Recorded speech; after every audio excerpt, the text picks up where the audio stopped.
Thank you very much for the invitation. I do have a very short presentation, about 2-3 slides, and I'm going to present them in English. I'm sorry. I'll try to share my screen soon, see if I can do it.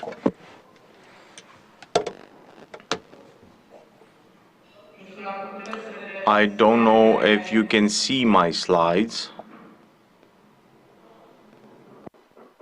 Deocamdată nu le vedem.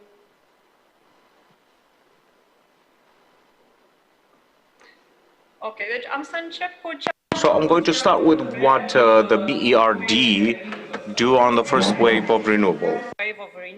During 2011-2014, when we financed roughly 7 projects in the renewable space, with a total capacity of 500 megawatts, and the financing amounted to roughly 200 million euros. Every single of these projects was project financed, and we had either IFIs or commercial banks as co-lenders.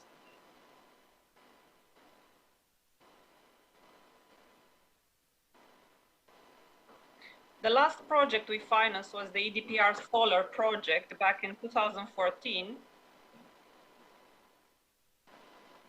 This project was financed in the midst of the regulatory changes, so I would say it was quite challenging because we had to take full merchant risk for the black power price, and we also had to take the regulatory risk by changing and postponing the number of green certificates from 6 to 4. However, I want to be a little bit more optimistic about what we currently do and what we want to do in the future. So currently we are involved with the Ministry of Energy, and with the help of CMS, we are assisting the ministry drafting the CFD scheme. This scheme is supposed to take roughly 12 months to be designed and notified to Brussels for state aid clearance. So we expect the first tenders for the CFD contracts to take place in a year time from now. However, because we are IFI, we are fully committed to EU Green Plan, and we are supporting the ministry within CFD scheme. We are also want to support renewables before the CFD scheme will be in place. Therefore, we are very keen to see the first bilateral PPAs, and we are willing to look at the long-term financing based on a blend of bilateral PPAs and merchant risk. So what we are looking right now, we are in discussions with various investors to arrange project financing, so that this is long-term financing, 12 to up to maybe 15 years, maybe, based on a bilateral PPA plus some sort of merchant tail.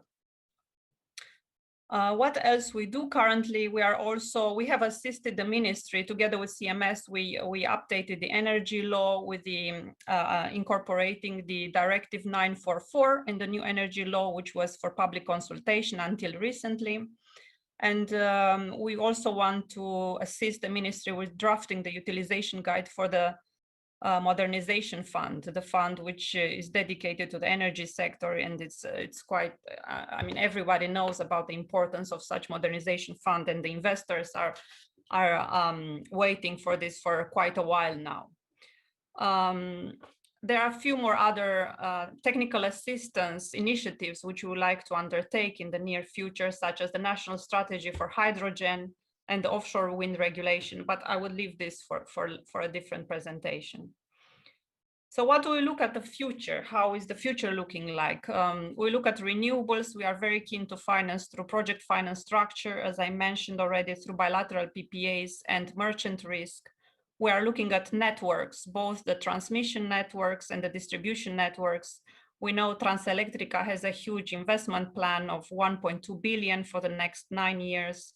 We know the distribution companies are investing heavily in the digitalization, modernization of the grid. This is expected to basically improve the absorption of the renewables project in the distribution grid. which we think it's a good step forward because you can't have only big installation connected to the Transelectrica's grid. You also need to have small renewables, the so-called distributed generation connecting to the distribution grid. We are looking to finance any storage projects and also a combination of renewables and storage and possibly hydrogen as part of the overarching hydrogen strategy of the EU. And I mentioned the Transelectrica grid. Hidroelectrica has also an impressive rehabilitation plan or all their HPPs. And last but not least, we encourage the restructuring of Oltenia. We hope that Oltenia will manage to be restructured in a good way for everyone, so that we can get cheap electricity for the end consumers, and we can also support the investments in the renewables. I think that's all I had to share. If you have any questions for me, I'm happy to take any questions.